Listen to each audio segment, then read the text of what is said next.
ക്ഷമ ബൈബിൾ ക്വിസിലേക്ക് എല്ലാവർക്കും സ്വാഗതം. റോമർക്ക് എഴുതിയ ലേഖനം അധ്യായം 3 ബൈബിൾ ക്വിസ്.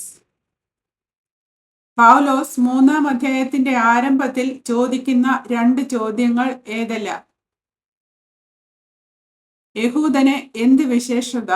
അല്ല പരിച്ഛേദനയാൽ എന്ത് പ്രയോജനം? യഹൂദന് എന്ത് വിശേഷത? അല്ല പരിച്ഛേദനയാൽ എന്ത് പ്രയോജനം എന്നതിന് പൗലോസിന്റെ ഉത്തരം എന്താണ്? സകല വിധത്തിലും വളരെ ഉണ്ട്. സകല വിധത്തിലും വളരെ ഉള്ള യഹൂദന്റെ വിശേഷത എന്ത്? ദൈവത്തിന്റെ അരുളപ്പാടുകൾ അവരുടെ പക്കൽ സമർപ്പിച്ചിരിക്കുന്നത്. പൗലോസ് ഉന്നയിക്കുന്ന 2-ാമത്തെ സാങ്കല്പിക ചോദ്യം എന്ത്? ചിലർ വിശ്വസിച്ചില്ല എങ്കിൽ അവരുടെ അവിശ്വാസത്താൽ ദൈവത്തിന്റെ വിശ്വസ്തതയ്ക്ക് നീക്കം വരുമോ? മനുഷ്യന്റെ അവിശ്വാസത്താൽ നീക്കം വരാത്തതെന്താണ്?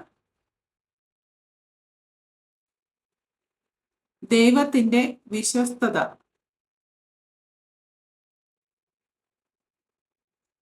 ദൈവത്തിന്റെ വിശ്വസ്തതയ്ക്ക് നീക്കം വരുമോ എന്ന ചോദ്യത്തിന്റെ മറുപടിയായി പൗലോസ് പറയുന്നത് എന്താണ്? ഒരു നാളും ഇല്ല.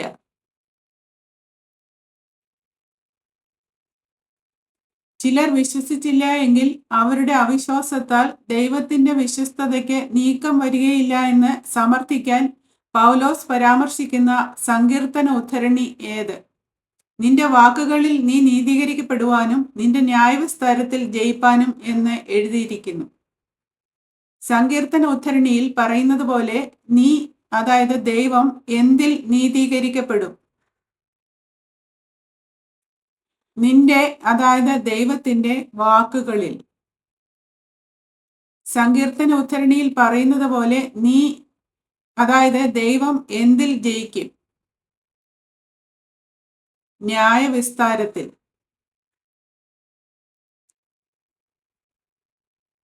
നിന്റെ വാക്കുകളിൽ നീ നീതീകരിക്കപ്പെടുവാനും നിന്റെ ന്യായവിസ്താരത്തിൽ ജയിപ്പാനും എന്ന് എഴുതിയിരിക്കുന്നത് എവിടെ?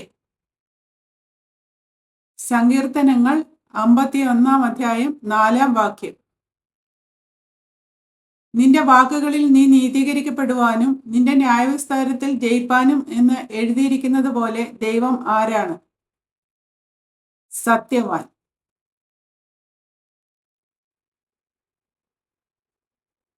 ദൈവം സത്യവാൻ. സകല മനുഷ്യരും എങ്ങനെയാണ് എന്ന് പൗലോസ് പറയുന്നു. ഭോഷ്ക് പറയുന്നവർ.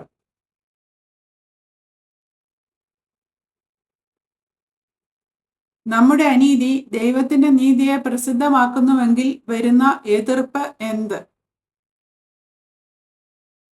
ശിക്ഷ നടത്തുന്ന ദൈവം നീതിയില്ലാത്തവൻ എന്നോ? ശിക്ഷ നടത്തുന്ന ദൈവം നീതിയില്ലാത്തവൻ എന്നോ എന്ന ചോദ്യത്തിന് പൗലോസ് മാനുഷ്യ രീതിയിൽ എങ്ങനെ ഉത്തരം നൽകുന്നു? ഒരു നാളും ഇല്ല.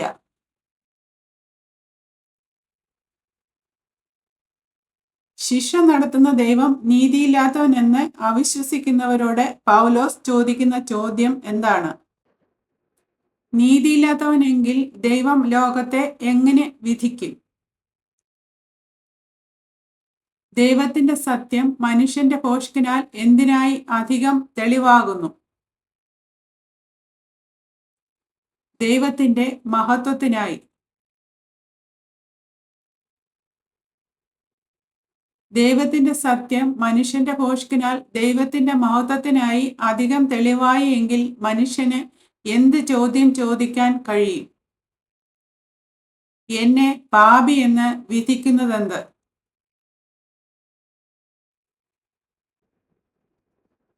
നല്ലത് വരേണ്ടതിന് തീയത് ചെയ്യുക എന്ന് പറയരുതോ?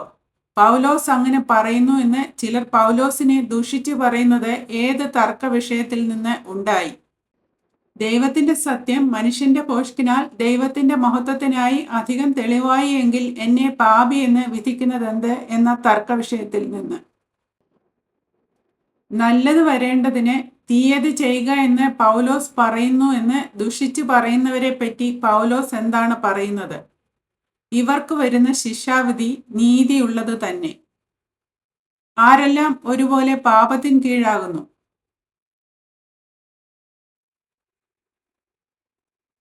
യഹൂദനും യവനനും.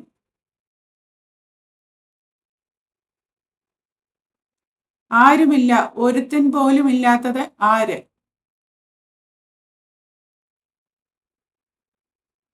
നീതിമാൻ.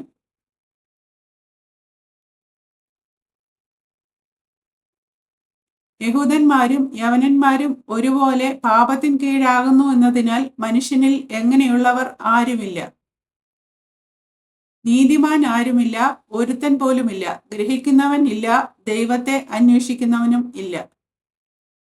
നീതിമാൻ ആരുമില്ല, ഒരുത്തൻ പോലുമില്ല. ഗ്രഹിക്കുന്നവൻ ഇല്ല, ദൈവത്തെ അന്വേഷിക്കുന്നവനും ഇല്ല. ഈ ഉദ്ധരണി എവിടെ നിന്ന് എടുത്തിരിക്കുന്നു? സങ്കീർത്തനം 14 അധ്യായം 1 മുതൽ 3 വരെയുള്ള വാക്യങ്ങൾ. എല്ലാവരും എന്തു ചെയ്ത് ഒരുപോലെ കൊള്ളരുതാത്തവരായി തീർന്നു.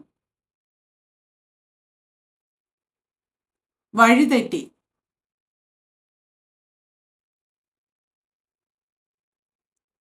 എന്തു ചെയ്യുന്നവനില്ല, ഒരുത്തൻ പോലും ഇല്ല.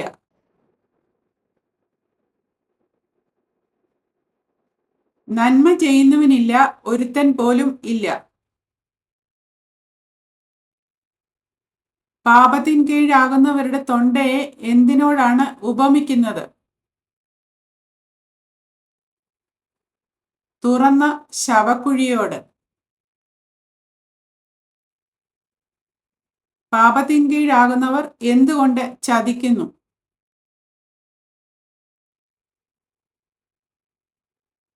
നാവുകൊണ്ട് ചതിക്കുന്നു. പാപത്തിൻ കീഴാകുന്നവരുടെ അധരങ്ങളുടെ കീഴിൽ എന്തുണ്ട്?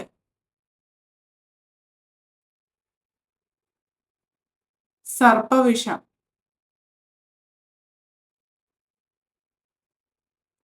ശാപവും കയ്പവും നിറഞ്ഞിരിക്കുന്നത് എവിടെ?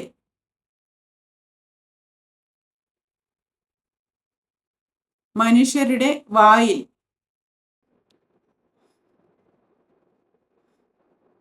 പാപത്തിൻ കീഴാകുന്നവരുടെ കാൽ എന്തു ചൊരിയുവാൻ ബന്ധപ്പെടുന്നു? രക്തം ചൊരിയുവാൻ ബന്ധപ്പെടുന്നു. പാപത്തിൻ കീഴാകുന്നവരുടെ വഴികളിൽ എന്തെല്ലാം ഉണ്ട്? നാശവും അരിഷ്ടതയും. പാപത്തിൻ കീഴാകുന്നവർ എന്ത് അറിഞ്ഞിട്ടില്ല?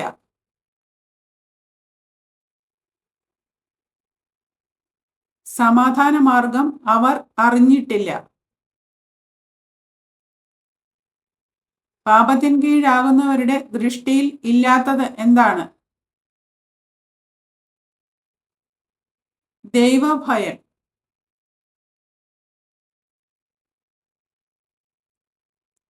ന്യായപ്രമാണം പറയുന്നതെല്ലാം പ്രസ്താവിക്കുന്നത് ആരോട്? ന്യായപ്രമാണത്തിൻ കീഴിലുള്ളവരോട്.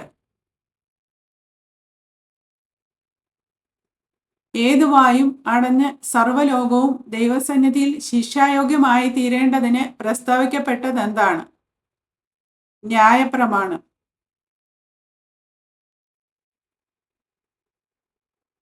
ന്യായപ്രമാണത്തിന്റെ പ്രവൃത്തികളാൽ ഒരു ജഡവും എവിടെ നീതീകരിക്കപ്പെടില്ല? ദൈവത്തിന്റെ സന്നിധിയിൽ.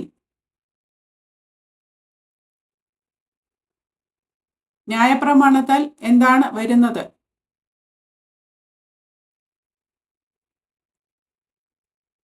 പാപത്തിന്റെ പരിജ്ഞാനം. എന്തിലൂടെ ഒരു ജഡവും അവന്റെ സന്നിധിയിൽ നീതീകരിക്കപ്പെടുകയില്ല? ന്യായപ്രമാണത്തിന്റെ പ്രവർത്തികളാൽ. ന്യായപ്രമാണവും പ്രവാചകന്മാരും എന്തിനു സാക്ഷ്യം പറയുന്നു?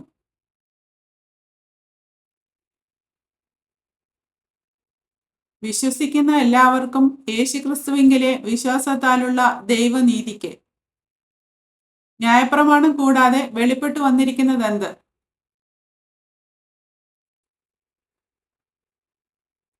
വിശ്വസിക്കുന്ന എല്ലാവർക്കും യേശുക്രിസ്തുവിങ്കലെ വിശ്വാസത്താലുള്ള ദൈവനീതി. യേശുക്രിസ്തുവിങ്കലെ വിശ്വാസത്താൽ എന്താണ് ലഭിക്കുന്നത്? ദൈവനീതി.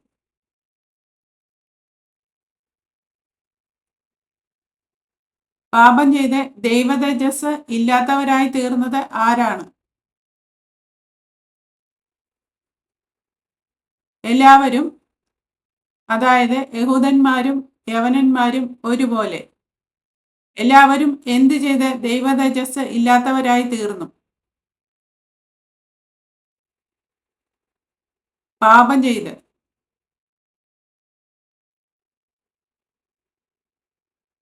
പാപം ചെയ്തവർ എന്തിനാൽ നീതീകരിക്കപ്പെടുന്നു?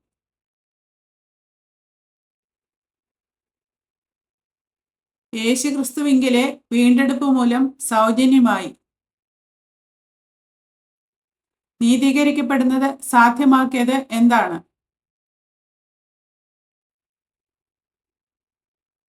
ദൈവകൃപ.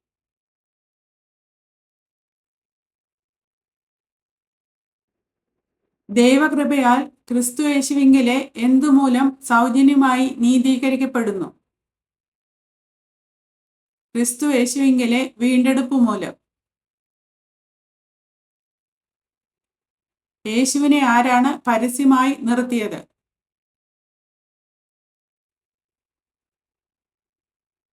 ദൈവം.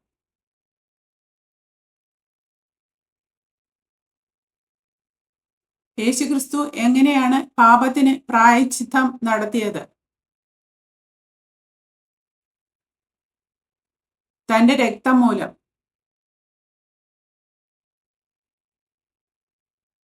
യേശുക്രിസ്തുവിനെ ദൈവം എന്തിനായി പരസ്യമായി നിർത്തിയിരിക്കുന്നു?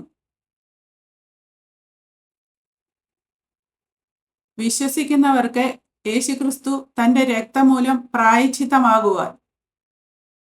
ദൈവം തന്റെ പൊറുമയിൽ എന്താണ് ചെയ്തത്?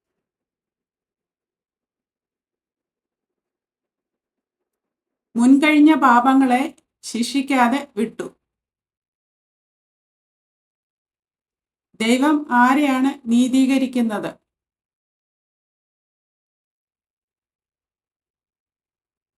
യേശുവിൽ വിശ്വസിക്കുന്നവരെ.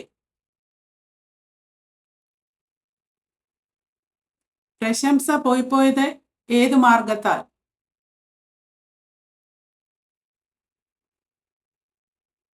വിശ്വാസമാർഗത്താൽ.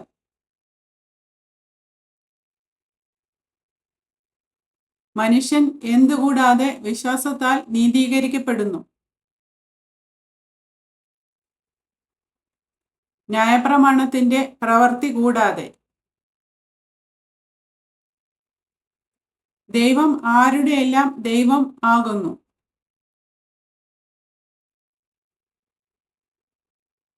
യഹൂദന്മാരുടെയും ജാതികളുടെയും. വിശ്വാസം മൂലം ദൈവം ആരെയാണ് നീതീകരിക്കുക? പരിച്ഛേദനക്കാരെ.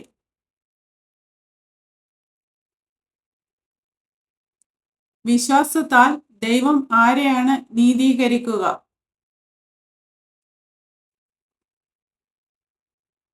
അഗ്രചർമ്മികളെ.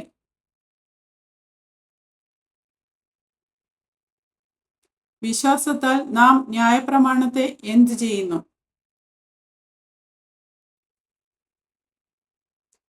ഉറപ്പിക്കുന്നു. ചോദ്യങ്ങളും ഉത്തരങ്ങളും ഇവിടെ അവസാനിക്കുന്നു. ദൈവം എല്ലാവരെയും അനുഗ്രഹിക്കട്ടെ.